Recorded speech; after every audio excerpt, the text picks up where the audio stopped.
este es un nuevo episodio en el cual esta vez nos acompaña el doctor Hugo Aurelio Morales Tecocl, quien es investigador titular de la Universidad Autónoma Metropolitana del campus de Iztapalapa. Además, el doctor es experto en cosmología cuántica por lazos, así como en gravitación, cosmología y en diferentes otras ramas de la investigación en la física fundamental.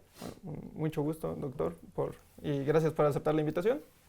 Un gusto estar compartiendo con ustedes y pues con esta oportunidad también de ir más allá a través de estos medios. Esto, bueno, servirá también para que haya un poco más de difusión respecto al trabajo que diversos investigadores en México y en otras partes están desarrollando. Y bueno, como usted es experto en gravedad cuántica por lazos, quisiera preguntarle acerca de eso para empezar. Primero, pues, ¿qué es la gravedad? Muy bien, pues empecemos. En efecto, la gravedad es algo que todos estamos ya tan acostumbrados que rara vez subrayamos que está presente. Entonces yo siempre pongo el ejemplo en mis cursos introductorios en particular. No nos podemos escapar de los efectos de la gravedad. Si no fuera por la gravedad, al levantarnos de la cama cada mañana, pues saldríamos disparados de la cama y no lo hacemos justamente porque este efecto nos mantiene unidos a la Tierra. Entonces, ese es el efecto inmediato de la presencia de gravedad en la cotidianidad. Cuando damos un salto mientras estamos jugando, como cuando niños, ¿verdad? Igual nos mantenemos unidos a la Tierra. Y ya podemos ir aprendiendo conforme vamos desarrollándonos, por ejemplo, pues entender cómo es el movimiento del sistema solar, ver también a la luna que circunda la Tierra, pues todo ello lo podemos explicar gracias a los efectos gravitacionales. En el caso del sistema solar, pues los movimientos de los planetas hemos aprendido justamente están o se pueden entender gracias a la presencia de la gravedad. Y hoy día pues hemos ido mucho más lejos y tenemos observaciones astronómicas que nos permiten entender lo que llamamos el universo que alcanzamos a ver o universo visible y que también se puede explicar precisamente a esas enormes escalas, enormes distancias con base en efectos francamente gravitacionales. Entonces eso es lo que podemos ver de manera resumida desde lo cotidiano hasta las grandes distancias en la gravedad. Aunque al inicio pues estaba descrito de diferente manera, ¿no? Como por ejemplo en la mecánica de Newton, es como los efectos que estábamos más acostumbrados y en los que en un principio fueron más fáciles de describir, ¿no? Pero después, pues con una nueva idea que tuvo Einstein acerca de cómo se movía o cómo estaba descrito el universo y el espacio-tiempo, fue que tuvimos una descripción diferente o no sé si mejor de la gravedad, ¿no? Claro, el gran pensamiento innovador de Einstein pues nos lleva por una ruta inesperada. La versión que conocíamos previamente de Newton pues se basaba en la presencia de cuerpos y cómo afectaban uno al otro a través de lo que llamamos pues precisamente el campo gravitacional. Einstein con algunas ideas realmente pues francamente novedosas, innovadoras, nos lleva a la idea de que los efectos gravitacionales se manifiestan a través de una estructura geométrica del espacio y el tiempo, donde combinamos la parte normal cotidiana del espacio precisamente con una dimensión que no vemos directamente, pero que suponemos que está presente en nuestra descripción de los efectos gravitacionales. Entonces tenemos un espacio de 4 dimensiones. Y en ese espacio de 4 dimensiones, todo lo anterior que habíamos aprendido con el movimiento de los cuerpos gracias al efecto gravitacional, ahora está descrito en términos de la geometría, pero de este espacio-tiempo. Y concretamente, como Einstein nos enseña en su teoría, pues la gravedad está codificada en la curvatura, qué tan curvo es, pero este espacio-tiempo que no es accesible inmediatamente, pero sin embargo es una combinación que resulta bastante útil y que precisamente nos lleva a efectos que con la teoría de Newton no podíamos siquiera vislumbrar, pero con esta teoría pues podemos ir más allá y hay estos nuevos efectos que se han convertido en lo que hoy llamamos las pruebas clásicas de la teoría de relatividad general de Einstein como por ejemplo el hecho de que la gravedad pueda curvar las trayectorias luminosas, por poner un ejemplo, que el tiempo transcurra distinto en diferentes marcos de referencia o en a diferentes distancias de fuentes gravitacionales, como puede ser pues, la misma Tierra, ¿no? Entonces los relojes transcurren con diferentes ritmos dependiendo de la altura con respecto a la superficie de la Tierra a la cual estén operando, por ejemplo, ¿no? Y así sucesivamente tenemos estos nuevos efectos de la gravedad en la teoría de Einstein que no podíamos predecir porque no estaban incluidos en una teoría más sencilla, pero no obstante poderosa en su momento y para las observaciones de la época. Sí, pues tan poderosa que duró como 500 años, ¿no? Es Hasta correcto. antes de que hubiera un cambio de la descripción de la gravedad. Claro, claro. ¿Y por qué si la gravedad ha tenido muchos éxitos, por qué se quiere, por ejemplo, buscar una teoría de gravedad cuántica? Pues hay varias posibilidades de motivación que encontramos los físicos teóricos para movernos en esta dirección. Entre las más comunes está el hecho de que hoy día sabemos que todos los fenómenos que nos rodean se pueden explicar con base en 4 interacciones que llamamos fundamentales, que son la gravitación, por supuesto, la teoría de la interacción débil, que nos permite entender pues, los decaimientos radiactivos, la teoría de la interacción fuerte, que nos permite entender, por ejemplo, pues, por qué son estables pues, los núcleos atómicos, y la teoría electromagnética, que es la que en las aplicaciones cotidianas, en la vida moderna, pues están presentes en todas partes. Estas 3 últimas, la interacción fuerte o nuclear y la débil también a nivel nuclear y la electromagnética, sabemos que son fundamentalmente de naturaleza cuántica, es decir, que aplican otras reglas que no teníamos presente en teorías previas como la electrodinámica, según nos enseñó Maxwell, sino que requieren de los fundamentos como nos los enseñaron Schrödinger, Heisenberg, etcétera, y desarrollados pues, por gente como Feynman y otros autores y pioneros en esa línea. Entonces estas 3 interacciones de las 4 son cuánticas, sabemos a nivel fundamental, pero la gravitacional, si pensamos que es una de estas 4 fundamentales, pues requiere una explicación, creemos nosotros, también de naturaleza cuántica. Esa es la motivación más, yo diría, fundamental y tiene un carácter pues, general de la construcción de las teorías físicas. Y, por ejemplo, ¿a qué nos referimos cuando hablamos de cuántica? Justamente tenemos un comportamiento distinto. Por ejemplo, en el caso de la descripción de ciertos sistemas como son, que están en equilibrio, como la radiación asociada con un cuerpo caliente, pues resulta que para poder entender cómo está conformada la composición en términos de energías, esta descripción de estos modelos, se requiere postular que hay cuantos de energía asociados con esta radiación. Entonces, si no hubiésemos postulado, si no hubiera sido Planck justamente en el año 1900, que hubiese postulado esta idea, y de ahí surge, por cierto, el concepto de cuanto, que son cuantos, que son paquetitos de energía, pues no habríamos tenido esta nueva descripción. En particular, después se ha debido desarrollar, esta fue la primera noción de carácter cuántico, eran paquetes de energía, a diferencia de los valores de energía que presentaban las características de los sistemas asociados a la radiación electromagnética, por ejemplo, y que Tenían todo un continuo, ¿no? que tenían un continuo de energías y en particular tenían divergencias, ¿no? Divergencias que los físicos pues siempre los tomamos como puntos de referencia para proponer ideas que nos permitan desde el punto de vista matemático. Divergencias son cantidades que toman valores infinitamente grandes y entonces esas no son deseables desde el punto de vista físico, significa que hay algo que entender.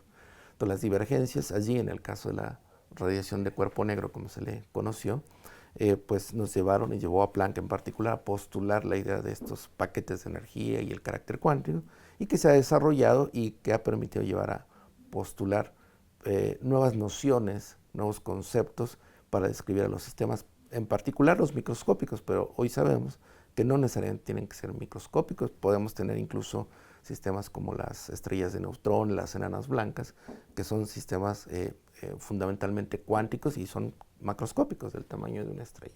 Estos, por ejemplo, ¿hay efectos cuánticos que tenga la gravedad o porque es que quisiéramos tener esta descripción cuántica?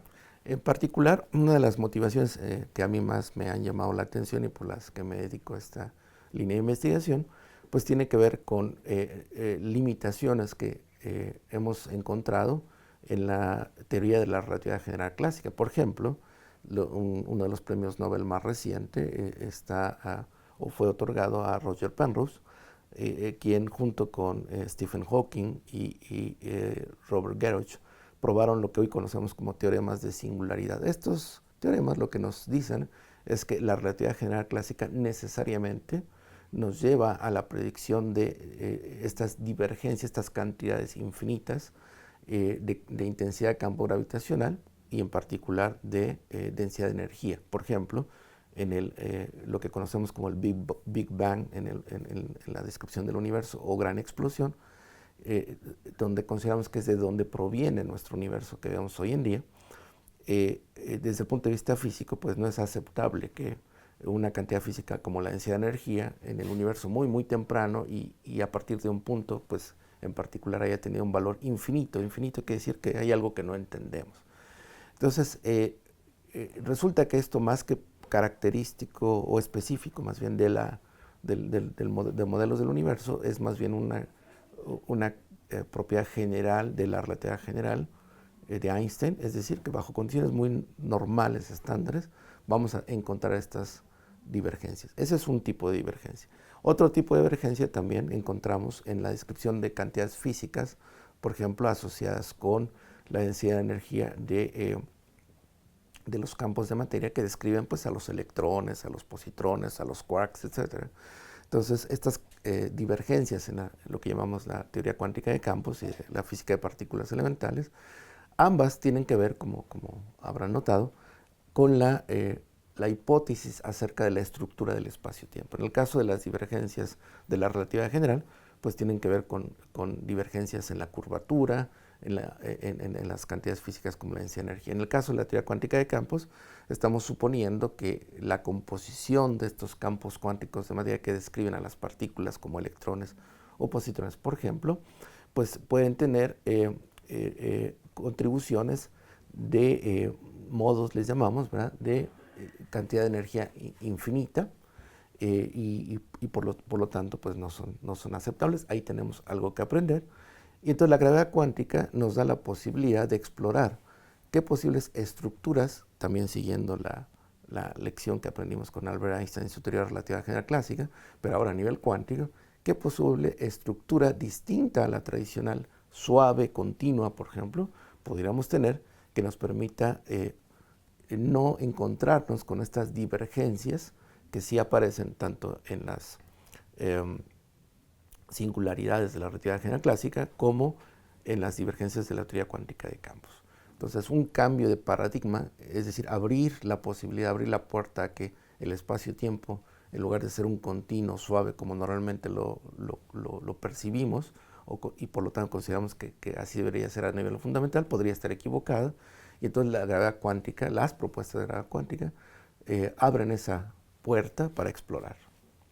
Y, por ejemplo, ¿qué propuestas hay Claro. en torno a eso? Bueno, hay varias propuestas, algunas van directamente a la posibilidad de que este carácter continuo del espacio y el tiempo, como lo percibimos cotidianamente, en realidad sea solo un aspecto aproximado, como cuando nos fijamos, por ejemplo, en un pedazo de tela. Ese pedazo de tela, a simple vista, pues parece un continuo, una superficie bidimensional, pero sabemos que si lo vemos al microscopio, en realidad pues está formado de filamentos, y estos filamentos dan la idea de una superficie, pero a nivel microscópico tiene una estructura microscópica compleja inclusive, ¿no?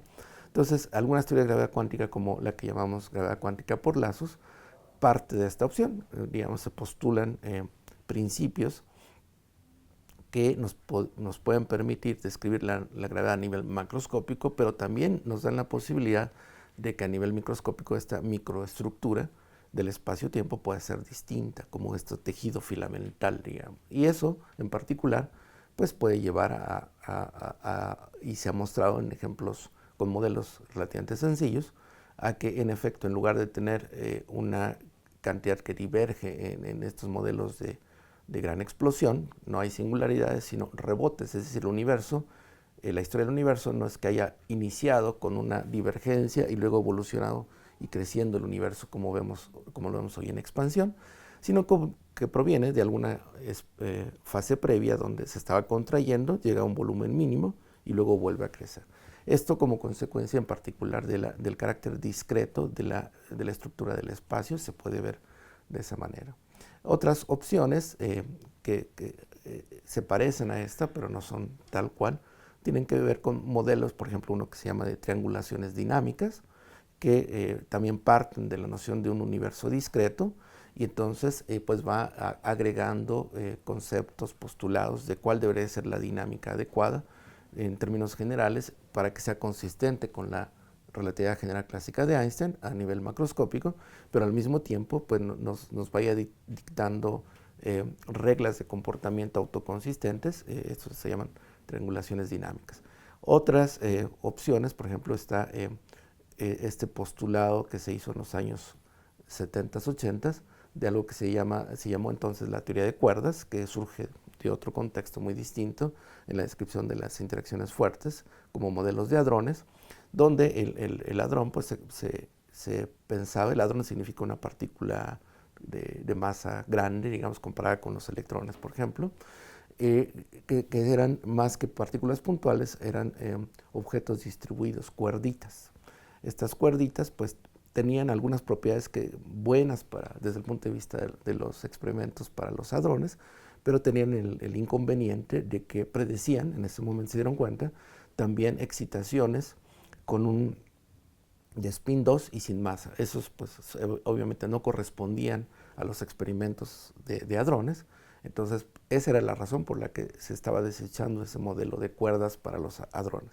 Sin embargo, eso fue el punto de atracción grande para una gran comunidad que hoy conocemos como la gente de teoría de cuerdas, o la comunidad de teoría de cuerdas, porque justo corresponde a esas propiedades de spin 2 y no tener masa, es a lo que conceptualmente identificamos nosotros en gravedad cuántica como un gravitón, un cuanto de gravedad, análogo a lo que para el caso de spin 1 y sin masa consideramos a los fotones que constituyen y hemos probado su existencia para el caso electromagnético.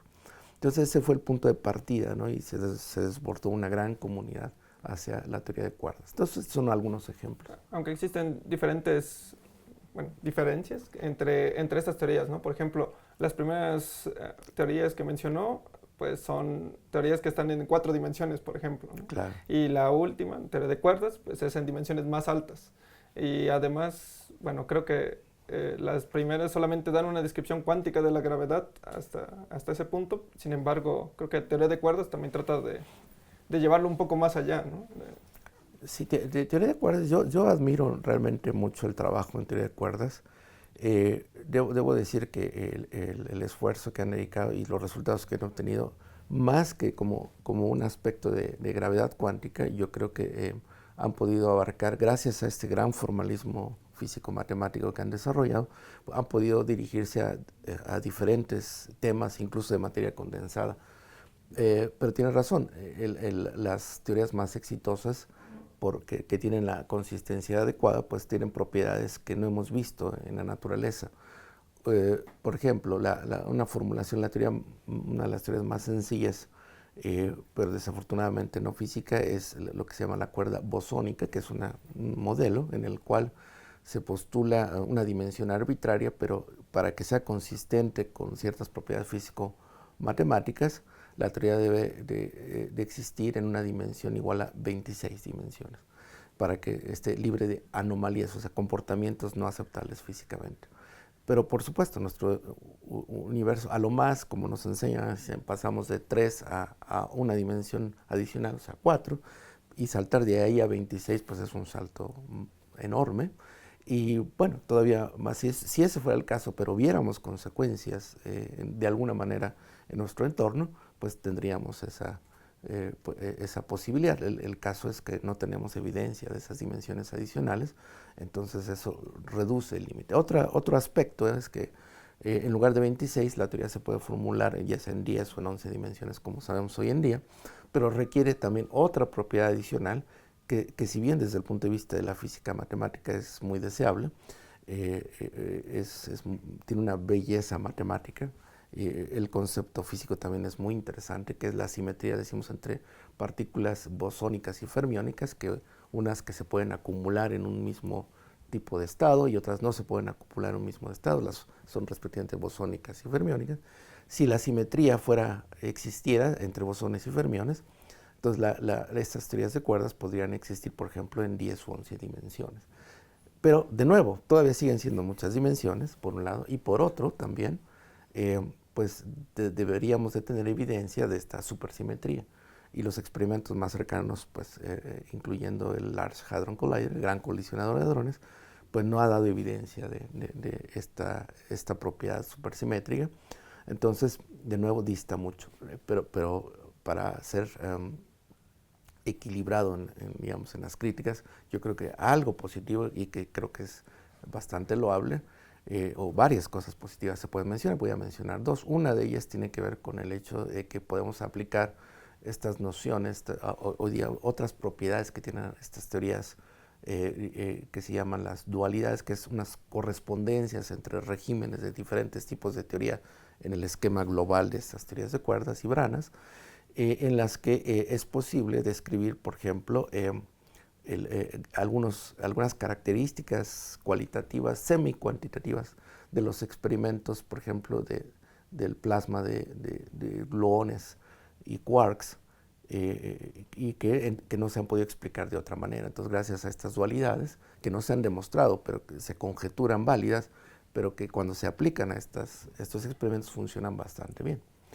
Ese es un aspecto. Otro aspecto que también es interesante en estas teorías de cuerdas y branas, por ejemplo, tiene que ver con una reconsideración de condiciones de frontera, incluso para campos electromagnéticos, pero que no se habían podido establecer previamente o no se habían vislumbrado, al menos no en la perspectiva que está aportando la teoría de cuerdas. Entonces, estos son dos puntas de iceberg, en realidad hay muchos elementos de física matemática y otros no tan abstractos, sino también ya cercanos a los experimentos, de una manera, al menos desde mi punto de vista, inesperada, que surgen de manera inesperada de la teoría de cuerdas y branas, ¿no? ¿Y existe, por ejemplo, alguna observación o medición que se pudiera hacer para comprobar una teoría de gravedad cuántica? Bueno, la apuesta más concreta y en mi opinión también más realista es que estos posibles efectos de gravedad cuántica pudieran permear a nivel cósmico en algunas señales, digamos, en las observaciones astronómicas que vemos hoy en día. El modelo más aceptado del cosmos, que tiene que ver con una evolución que implica cambios de temperatura, transiciones de fase, y en particular, pues uno de los grandes retos es explicar de la mejor manera posible la estructura que vemos hoy de distribución de la materia en el universo visible y las propiedades en particular de la radiación cósmica de fondo, que se observa en todas direcciones y pasando a cierto marco de referencia, pues es homogénea isótropa, pero tiene siempre estas pequeñas fluctuaciones. Entonces, estas pequeñas fluctuaciones pudieran tener pistas, digamos, de lo que pasó en épocas muy, muy tempranas del universo, y que la idea es que no pudieran explicarse de alguna otra manera, sino precisamente identificarlas posiblemente como efectos de gravedad cuántica. Esa es, yo creo que la ruta más realista Pero puede también ocurrir, y eso como científicos debemos estar abiertos a que pudiera ser el caso, de que el resultado sea negativo, o sea, que no tengamos realmente ninguna señal. Eso nos deja con motivaciones previas como las que ya habíamos comentado hace unos momentos, acerca de pues, unificación, por ejemplo, de los conceptos de mecánica cuántica e interacciones fundamentales. Otras rutas también para buscar posibles huellas que cada vez se ven menos probables, pero que han sido motivadas yo creo que de manera bastante razonable, es si combinamos fenómenos que ocurren a escalas del universo visible, que es del orden de 10 a la 10 años, con las escalas de energía más altas, accesibles, vía experimentos como son rayos cósmicos o en el caso de destellos de rayos gamma, que resultan ser en particular de origen cósmico, es decir, vienen de todas partes. Esa combinación de máximas energías naturalmente alcanzadas con grandes distancias recorridas pueden ser efectos magnificadores, es decir, que hacen más notable un posible efecto asociado con una escala tan diminuta como puede ser la de la gravedad cuántica. Entonces, las observaciones de destellos de rayos, de destellos gamma que se producen, sabemos que se producen a nivel cósmico, pues la esperanza era que pudieran haber revelado este tipo de señales. Hasta ahorita no ha sido el caso, pero pues sigue la búsqueda. Y lo mismo, estos destellos gamma producen también neutrinos altamente energéticos. Entonces, los neutrinos, como sabemos, son muy complicados de detectar, pero en estos casos, por ejemplo, si tuviéramos neutrinos que vienen de una misma fuente, pues ubicando la fuente del destello gamma, podemos orientar nuestros detectores de neutrinos que tenemos en la Tierra para ver que vengan de la misma dirección los neutrinos y entonces, por ejemplo, correlacionar, poner la información de neutrinos y destellos gamma, compararlos y ver pues qué tiempo de retraso tienen uno con respecto a otro, qué tipo de efectos hay en las características de las señales que provienen asociadas con neutrinos o con fotones de estos destellos gamma, para tratar de inferir si hay alguna señal, algún remanente de los efectos de gravedad cuántica que serían a lo largo de esta microestructura, a lo largo de todo el viaje de esta microestructura del espacio-tiempo. Y, por ejemplo, también no se podrían observar últimamente que está la detección de ondas gravitacionales o con interferometría y todo eso. ¿No podría también detectarse alguna señal ahí de gravedad cuántica? Si se mejorara, por ejemplo, la resolución. Pues hay algunas propuestas, en efecto. Hay toda una rama hoy día que se llama la fenomenología de gravedad cuántica. No es que, a diferencia de la fenomenología de la física de altas energías, donde hay experimentos abundantes y datos abundantes, en realidad es la búsqueda, la fenomenología de gravedad cuántica, la comunidad se dedica a la búsqueda de posibles señales y estas incluyen, en efecto, la posibilidad de reconocer algún efecto característico de la gravedad cuántica en las ondas gravitacionales. A mí me parece que es una oportunidad enorme, dado que hemos avanzado. Recientemente hemos detectado con una precisión inusitada, realmente impresionante, que podamos ver vía interferometría pues, la presencia de ondas gravitacionales, digamos, involucrando escalas de longitud por debajo del tamaño del núcleo atómico, ¿no? ¿Cómo podemos medir esas separaciones tan pequeñitas si la materia con la que medimos es mucho más grande, digamos, ¿no? Pero bueno, la técnica da para eso, uno puede convencerse. Y entonces, en ese sentido, digamos, posibles efectos de gravedad cuántica en el sentido del acceso a separaciones tan pequeñas pudieran ayudarnos a permitir la viabilidad tecnológica. A mí no me queda tan clara, pero desde el punto de vista de órdenes de magnitud pareciera viable. ¿Sí? Y bueno, usted es experto en gravedad cuántica por lazos. ¿Y cómo es que llegó a esos temas? estudió aquí en México, ¿no?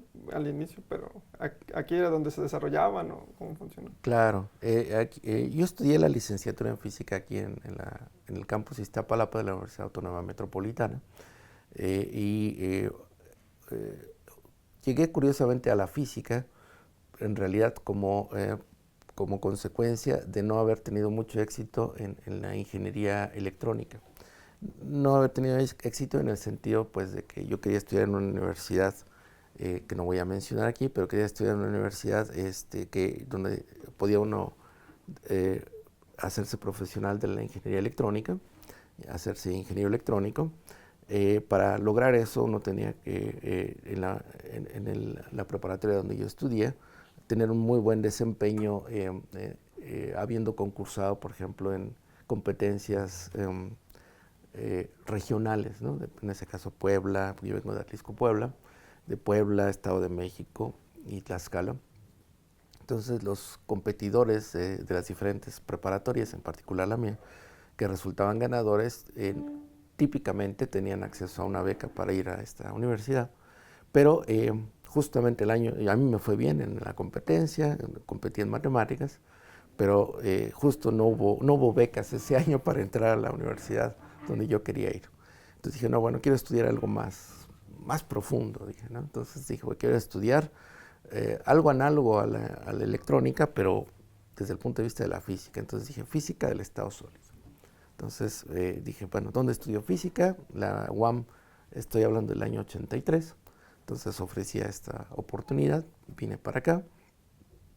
Y a lo largo de mis cursos fui conociendo personas que pues, marcaron mi vida.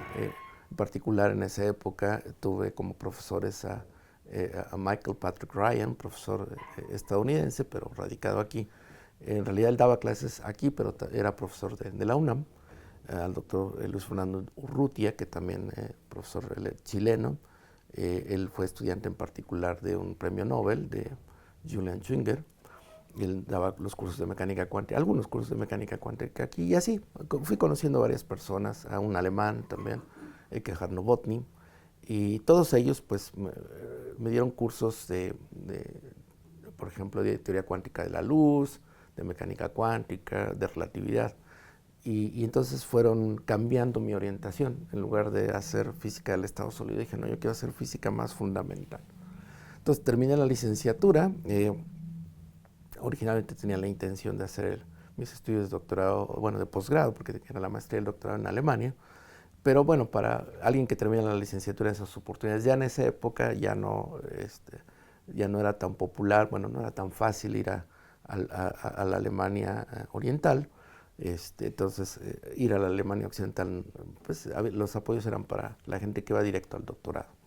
Pero bueno, surgió esta oportunidad de ir a la Escuela Superior de Estudios Avanzados, la SISA de Trieste, Italia, y en particular yo reconocí que ahí estaba uno de los cosmólogos más famosos en esa época y todavía hoy en día, George Ellis. Y entonces pues dije, pues me gustaría probar. Afortunadamente ellos me dieron una beca del gobierno italiano y fui al grupo, realmente el grupo de astrofísica, porque hay grupo de física de altas energías, grupo de astrofísica, física matemática, etc. Entonces yo llegué al grupo de astrofísica, el jefe de ese grupo en esa época y por varios años más fue Dennis William Sciama. Dennis William Sciama fue profesor, por ejemplo, de doctorado de Stephen Hawking y colaborador, bueno, de George Ellis. George Ellis, de hecho, fue su primer alumno de doctorado de Dennis y bueno, una playa digamos, de investigadores famosos. Entonces el grupo era particularmente atractivo, aunque su campo principal era la astrofísica. Pero Dennis, precisamente con esta mentalidad muy abierta, que creo que nos hace falta en muchos lugares, él siempre permitía que de los 5 alumnos que entraban a ese sector, en este caso de astrofísica, al menos uno podía dedicarse a lo que quisiera, ¿no? Entonces, y los otros 4 normalmente pues, eran astrofísicos, o hacían inclusive observaciones astronómicas o fenomenología pues, de objetos como cierto tipo de estrellas, etc. Un poco más observacional, muy no observacional. tanto teórico. Exactamente, pero a mí fui de los afortunados Entonces, bajo la tutela de George Ellis como asesor, pues me aboqué a estos aspectos teóricos. Yo ya llevaba esta semilla de aquí de la UAM Iztapalapa de interés en los efectos de la gravitación, la física de altas energías y la teoría cuántica. Entonces, de esa manera me fui direccionando y pues conocí evidentemente ahí personas postdoctorantes, por ejemplo, T.P. Singh es uno de ellos, un ex estudiante de Tajinder Padmanabhan, que es uno de los desarrolladores de la cosmología cuántica y la gravedad cuántica también canónica de la India, pero yo los conocí, bueno, ahí los conocí a ellos. Entonces, y al mismo tiempo, precisamente, Carlo Rovelli pues tenía una posición postdoctoral. Carlo Rovelli pues, es un experto, uno de los pioneros de la gravedad cuántica de lazos. Entonces tuve la oportunidad de conocerlo allí y todo eso pues fue una combinación para orientar mi vocación.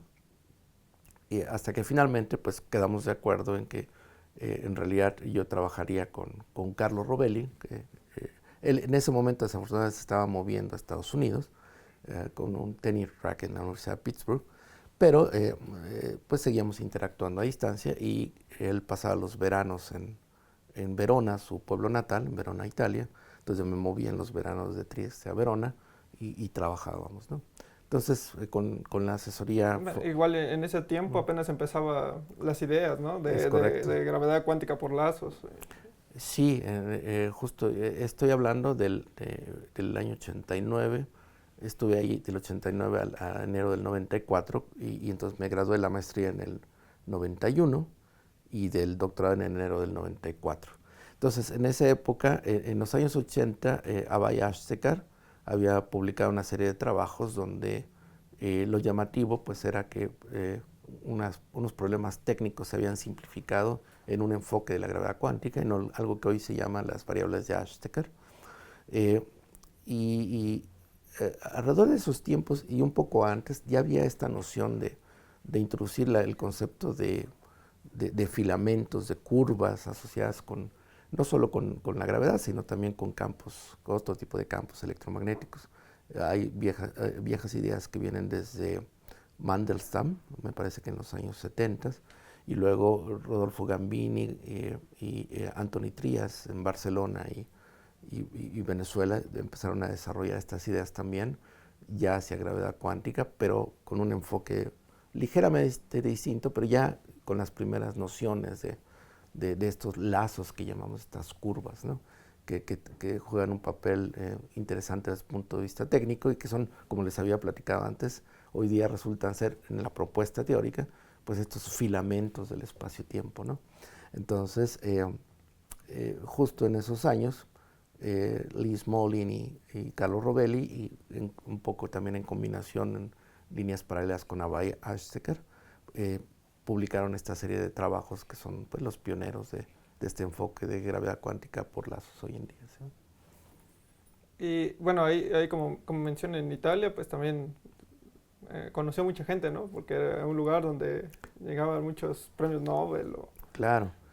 Sí, la CISA, la Escuela Internacional de Estudios Avanzados, es una escuela, digamos, de origen italiano en estructura, pero que se forma de manera físicamente a un lado del Centro Internacional de Física Teórica, que se creó también a mediados de los 70, y el primer director del ICTP, como se le conoce, fue Abdus Salam, premio Nobel también por los desarrollos en el modelo estándar, justo con Glashow y Stephen Weinberg. Entonces, la principal motivación del Centro Internacional de Física Teórica fue siempre atraer a personas, digamos, a investigadores de los países en desarrollo y juntarlos, ponerlos a discutir, a colaborar con personas de los países ya muy desarrollados del primer mundo, desde Estados Unidos y europeos también. Entonces, desde el punto de vista de investigación, entonces la CISA, la Escuela de Posgrado, surge como una iniciativa para formar también gente previamente, o sea, formar investigadores más allá de las estancias de estas personas de investigadores en países en vías de desarrollo y aquellos muy desarrollados, incluyendo premios Nobel, por ejemplo, y medallas Fields en el caso de matemáticas. Entonces, aquí, en efecto, en el ICTP, pues desfilaban cada mes, pues premios Nobel, medallas Fields, así, como una pasarela, digamos, ¿no? Y por la CISA también, digamos, ¿no? En realidad los edificios, en mi época al menos, eran edificios contiguos. Hoy día están ya más separados, pero de todos modos la interacción es importante. Y entonces la experiencia es pues muy de alto calibre, porque pues uno escucha a personas que tienen una profundidad en su pensamiento y que han desarrollado pues ideas completamente innovadoras, como decía hace un momento, ¿no? Y bueno, cuando se fue a Italia, ya usted ya sabía italiano, ya conocía sobre la cultura Bueno, sobre la cultura un poquito sí conocía, pero por ejemplo recuerdos muy nítidos es que, por ejemplo, a mí de aquí a México no me gustaba mucho el ajo, el vino, el café, y pues fueron de las cosas que más tuve que disfrutar por allá. Aprendí a disfrutar todo eso, ¿no? De los tres más otras muchas cosas que dije. No hablaba italiano, o sea, el idioma oficial en la escuela es el inglés, pero por supuesto, saliendo del terreno de la escuela, pues todo es italiano, ¿no? Entonces, los primeros meses fueron duros, no obstante, duros porque el italiano es bastante, bueno, lo pondríamos como muy hiperactivo, y mi personalidad era al revés, todo lo contrario, o sea, muy cohibida, entonces era difícil para mí. Y por otro lado, también el idioma en sí mismo era confuso, digamos, ¿no? Las primeras palabras, hay muchas palabras que se parecen, pero son completamente distintas, significan cosas completamente distintas, ¿no? Como decir, pues, no sé, burro, un asno aquí en México, burro en italiano es la mantequilla, ¿no? O calzone, ¿no? Un calzone pues es una variedad de pizza que se dobla, por ejemplo, mientras que aquí pues significa ropa interior, etcétera, ¿no? Y así hay muchas palabras, el género de las expresiones, ¿no? La sal, decimos nosotros aquí en México, en italiano es il sale, ¿no? Entonces cambian, son pequeñas sutilezas pero cuando tienes muchas se vuelve una confusión tremenda, ¿no? En fin, todo eso, y la otra cuestión fue el clima, ¿no? Yo llegué en el 12 de octubre del 89, en pleno pues otoño, todo oscuro, y los próximos meses fueron así oscuros, lluviosos. No hablaba bien el idioma, pues no conocía prácticamente a nadie. Entonces todo estaba como en contra, ¿no? Entonces fue muy difícil, ¿no? Realmente lo que me nutría pues eran los cursos que pues me gustaban mucho, esa gran variedad. Esa era otra cosa muy interesante. Los cursos eran impartidos evidentemente por profesores fijos, bien reconocidos, italianos en particular y algunos extranjeros, pero también invitaban a profesores reconocidos internacionales. Entonces yo tuve la oportunidad de tomar cursos, por ejemplo, con autores de libros famosos como Claude Itzigson, por ejemplo, ¿no? O con Raymond Stora, que son el autor de esto que se llama la cuantización VRST, ¿no? de Stora, ¿no?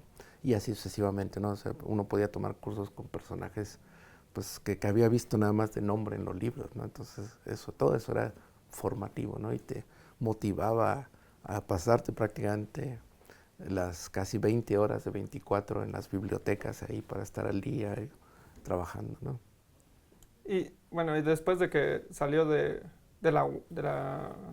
bueno, de en Italia, en Sisa, ¿regresó a México o hizo alguna estancia en algún otro lado? Bueno, es una pregunta bien interesante porque ha evolucionado mucho. Yo ya ahí mismo, en esos años, del 89 a enero del 94, ya veía cambios importantes. Por ejemplo, mis compañeros de generación y previos, y también veía que tenían, para conseguir un empleo después del doctorado, pues hacían un promedio de 100 solicitudes, ¿no? Entonces ahí estaban los jefes firmando 100 cartas de recomendación para cada uno. Entonces si eran 5 egresados por sector, pues son 500 cartas. Y en esa época no eran digitales, eran así a manita, ¿no? Entonces era impresionante. Bueno, afortunadamente pues, yo tuve esa esa situación circunstancial de que, habiendo sido alumno aquí en el campus Iztapalapa de la Universidad Autónoma Metropolitana, pues la gente me conoció como estudiante y también circunstancialmente muchos de mis profesores estuvieron visitando, mientras yo estaba estudiando la maestría y el doctorado allá, pues estuvieron visitando la CISA, el ICTP, y entonces pues me reencontraron, nos reencontramos, digamos, y eso dio pie a que pues tuviera una invitación para reintegrarme apenas terminar el doctorado. Entonces hice unas pocas solicitudes de estancias postdoctorales, pero la verdad es que las hice así en lugares muy, muy competitivos y que la probabilidad de éxito era muy baja. Pero sabía que tenía la invitación de venir aquí. Entonces, de hecho, hasta donde tengo entendido, yo fui el último contratado sin una estancia postdoctoral. Hoy día ya es un requisito tener al menos una estancia postdoctoral. Yo fui el último que se contrató sin directo del doctorado, ¿no? Entonces, fue una circunstancia, bueno, afortunada para mí, ¿no? Y aquí, bueno, en la UAM ya pues ha continuado, ¿no? Teniendo, bueno, siguiendo sus líneas de investigación, dando clases y teniendo diferentes alumnos, ¿no? Por ejemplo, actualmente, en cuáles líneas de investigación o en qué trabajos está? Claro, pues yo realmente soy muy inquieto en términos de los intereses en investigación. Yo diría que mi línea tradicional, quizás principal de investigación en efecto es la gravedad cuántica, que ya hemos platicado un poquito, pero hay otras líneas que he desarrollado a lo largo del tiempo. Una de ellas, que es una de mis favoritas, o tiene su origen en la motivación de entender un poco más precisamente a los cambios de marco de referencia a altas velocidades, a la relatividad, pero en el contexto de la termodinámica. Entonces, mi experiencia con la termodinámica relativista fue un tanto frustrante porque yo veía que pues, la gente, por ejemplo, pues, hace conjeturas y hace saltos malabáricos para hablar de cómo transforman cantidades, pasando de un marco de referencia a otro, cantidades físicas asociadas con la termodinámica como presión, evidentemente volumen u otras propiedades de los sistemas termodinámicos. Pero me parece y con frecuencia he visto que llevan a errores por estas conjeturas un tanto audaces. Entonces me pareció que una manera más razonable, más sensata de entender mejor el comportamiento de estos sistemas a altas velocidades es utilizar primero partir del comportamiento microscópico. Eso no es una idea nueva, no es una idea mía, existe, y en el caso de los gases pues se llama la teoría cinética. La teoría cinética de los gases, pero desde el punto de vista de algo que se conoce como el formalismo de Boltzmann, la ecuación de Boltzmann, y de ahí uno deriva, pues, por ejemplo, el comportamiento de los fluidos, pero a nivel relativista, la hidrodinámica relativista, etc. Entonces, me pareció, y en ese sentido, pues, he estado itinerante en esa línea de investigación, relacionada con los efectos relativistas o la formulación relativista de la teoría cinética, la formulación microscópica, relativista microscópica, pero de los materiales, ¿no? De los fluidos en particular. Y eso, por supuesto, pues tiene derivaciones muy importantes. Hoy en día, hablábamos hace unos minutos de este plasma de quarks y gluones experimental, bueno, que es un reto desde el punto de vista teórico, y ahí pues se utilizan estas ideas de física de muy altas energías en sistemas fuera de equilibrio, como son la aplicación de la teoría cinética, de estas descripciones microscópicas para los plasmas de quarks y gluones, ¿no? Entonces, eventualmente pues he estado regresando a esa línea de investigación. Otra que también más bien me ha agregado como explorador, precisamente son en la comunidad de cuerdas y branas, con colaboradores de la UNAM como el doctor Alberto Guijosa, o aquí en la UAM con el doctor Román Linares. Pues hemos investigado, y también con Octavio Pimentel, pues posibles efectos de modelos en los cuales el mundo accesible es cuatrodimensional, pero en realidad fundamentalmente hay más dimensiones que no son tan obvias, pero que pudieran dejar una señal. Estos pues son modelos muy exploratorios que llegaron a conocerse hace unos pocos años como los modelos de mundos membrana.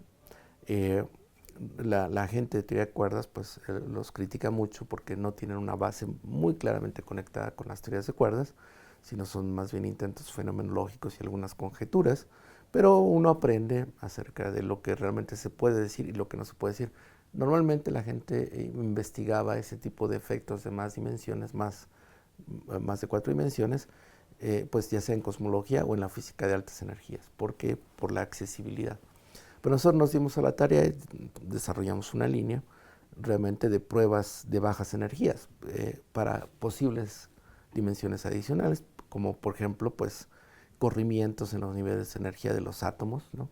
Por poner un ejemplo, el efecto Casimir, que es una fuerza entre placas posiblemente metálicas pero neutras y que se desarrolla por efectos cuánticos, y ese se puede modificar si existieran dimensiones adicionales, por ejemplo.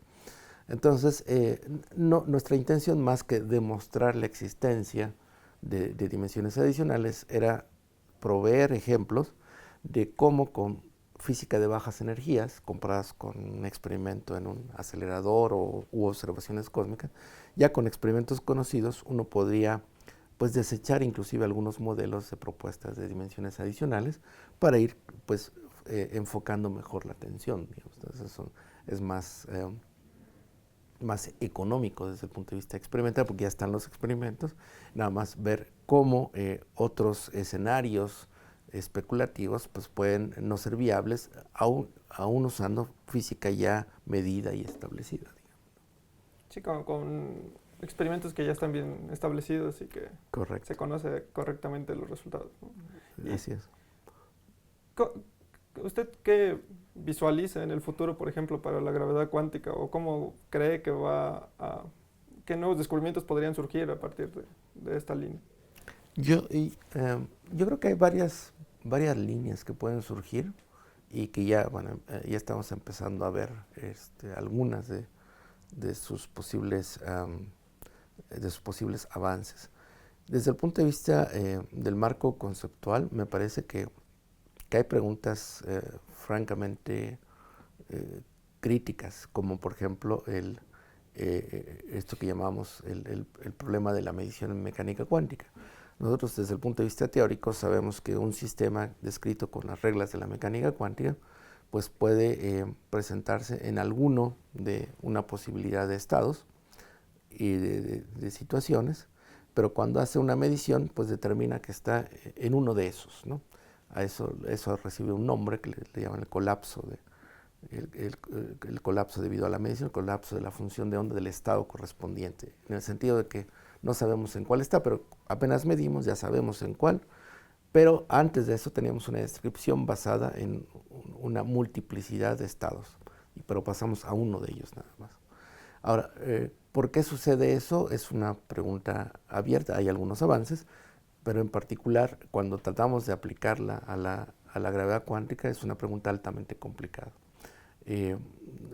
No solo desde el punto de vista técnico, sino, como digo, conceptualmente hablando.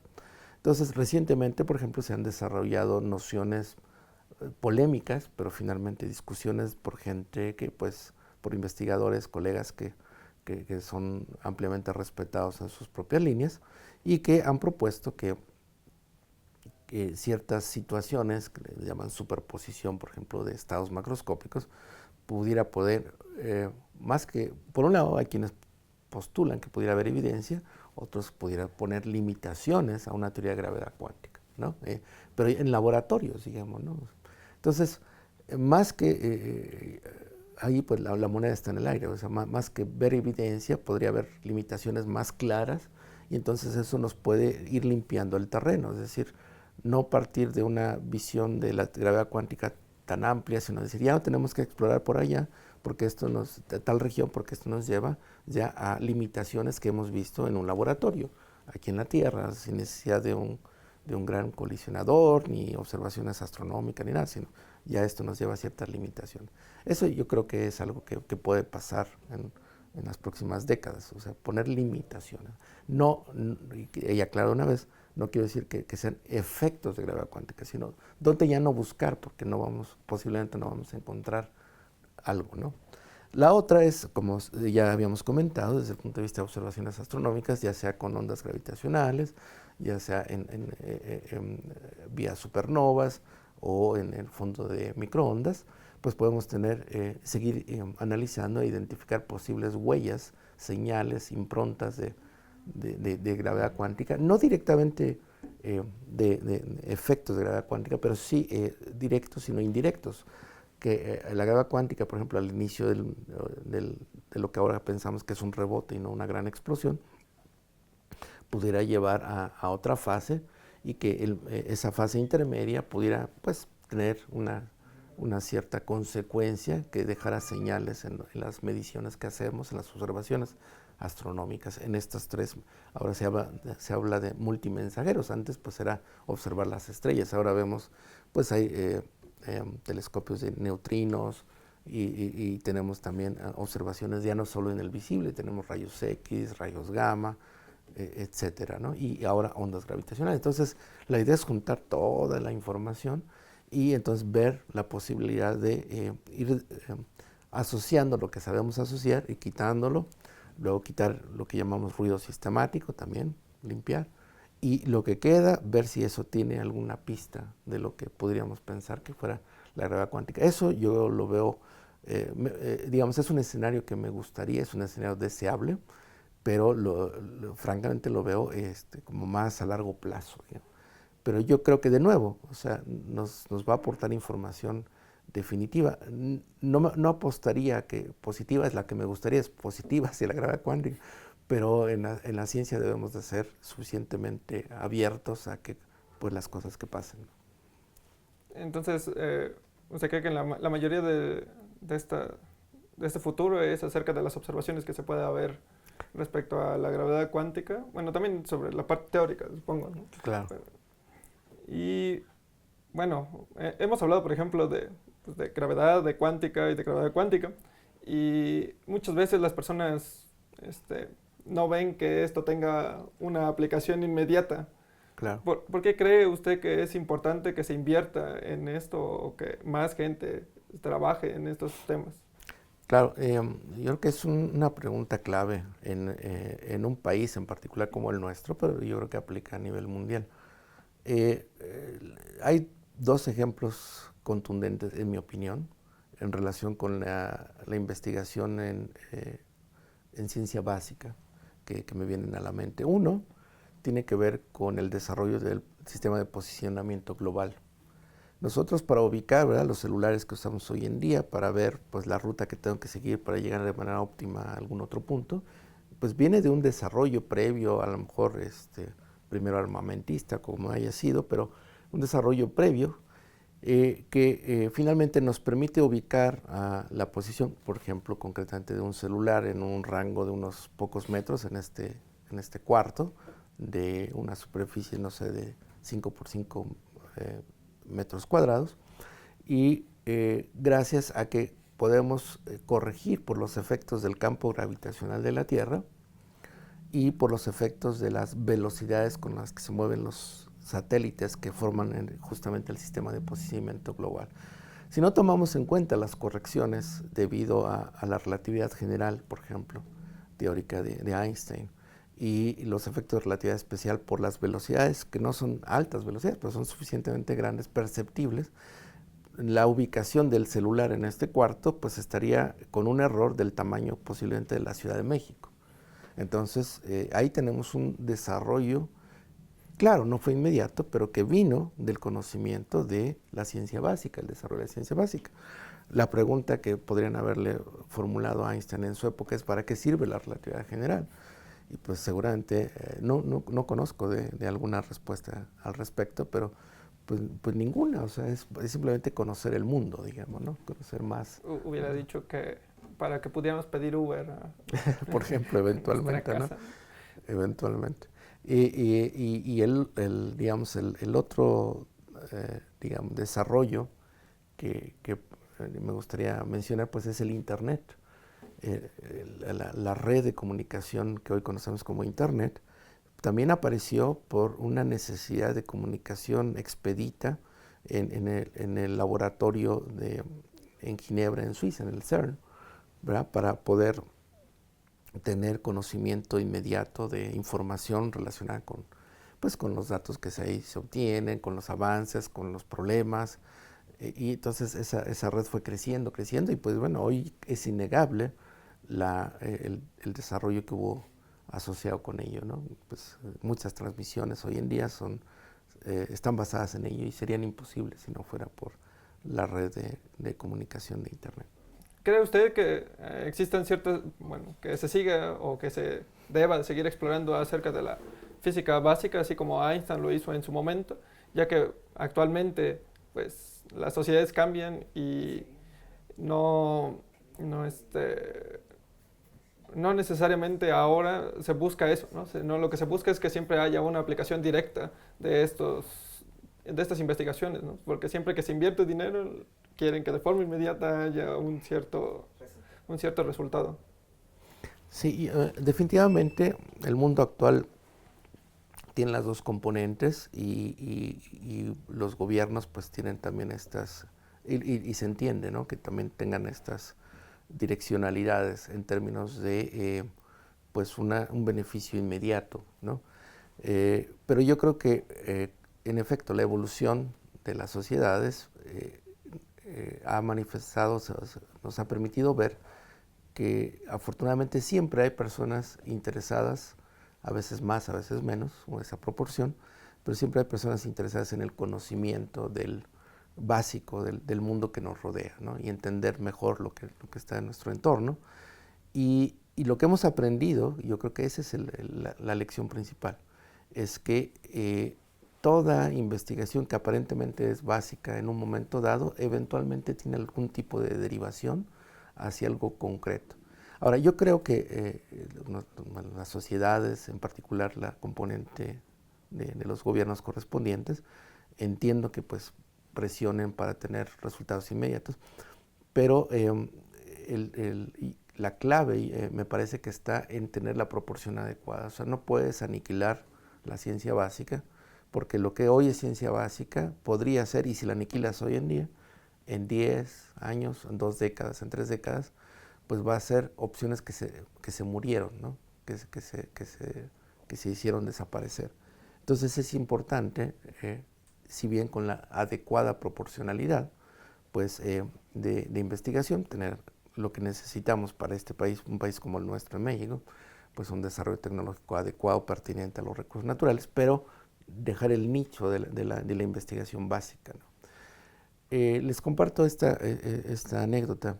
Yo recuerdo, he tenido algún cargo, en particular el de coordinador del posgrado en física aquí en nuestra División de Ciencias Básicas e Ingeniería en la UAM Iztapalapa, y en una reunión que tuvimos con dirigentes de CONACYT en relación con la situación de las becas de posgrado hace ya más de una década, nos decían bueno, dos cosas.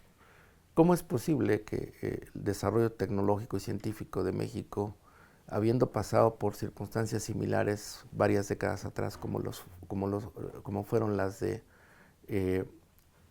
Corea, en particular Corea del Sur y Brasil, hoy día tengamos esta disparidad de desarrollo con ellos, ¿no? Y por un lado. Y por otro, la otra circunstancia que nos planteaban es, si hoy en día el sistema de tecnológicos regionales, ¿no? que involucra pues, varios estados a la vez. Ahora es un sistema de tecnológicos nacional, pero antes era regional.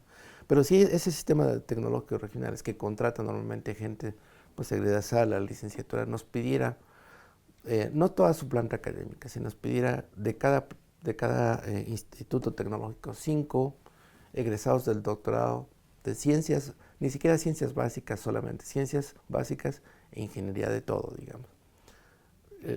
La crítica era, no podríamos aportarlos, estoy hablando de un par de décadas atrás, no podríamos aportarlos porque la capacidad de los sistemas de posgrado no da para eso.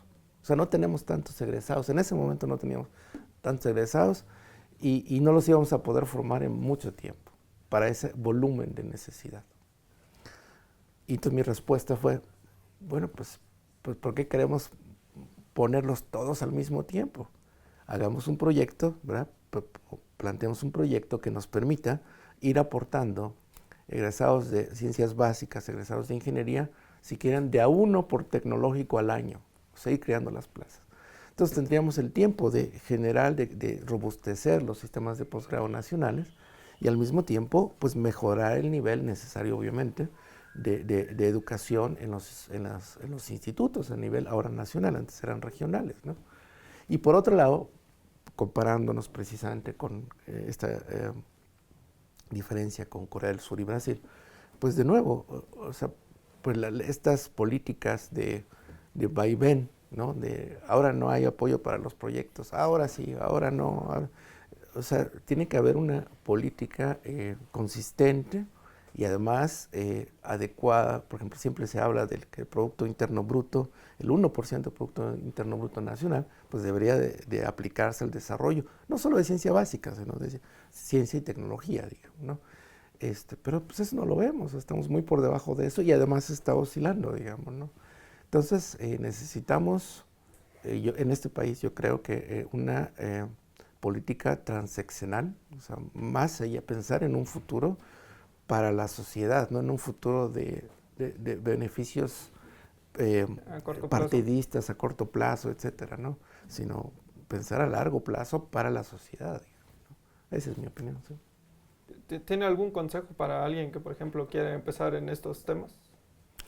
Desde luego, o sea, yo creo que es muy importante que lo más pronto posible pues se acerquen al conocimiento, ya sea a través de sus profesores, de sus compañeros, ahora pues a través de los medios adecuados, buscarle el consejo de profesionales que les puedan dar pues la guía a los programas vía internet o acercarse a las universidades, porque pues ahí están los creadores, los contribuyentes al conocimiento más directamente, que les pueden aportar estas ideas. Y definitivamente sigue siendo, con todas las dificultades que sabemos que existen hoy en día para el desarrollo de la ciencia, para los ingenieros de alto calibre, de alto nivel en la investigación, yo creo que no ha dejado de ser una oportunidad de desarrollo personal, lo sigue siendo. Hay competencia, pero también, como les decía hace unos minutos, yo creo que con la adecuada conversación con los tomadores de decisiones, tanto en el sector privado como en el sector público, debería de haber eventualmente oportunidades. O sea, no puede ser que no tomemos esta decisión, pero simplemente tenderíamos al colapso. Entonces yo creo que sigue habiendo oportunidades.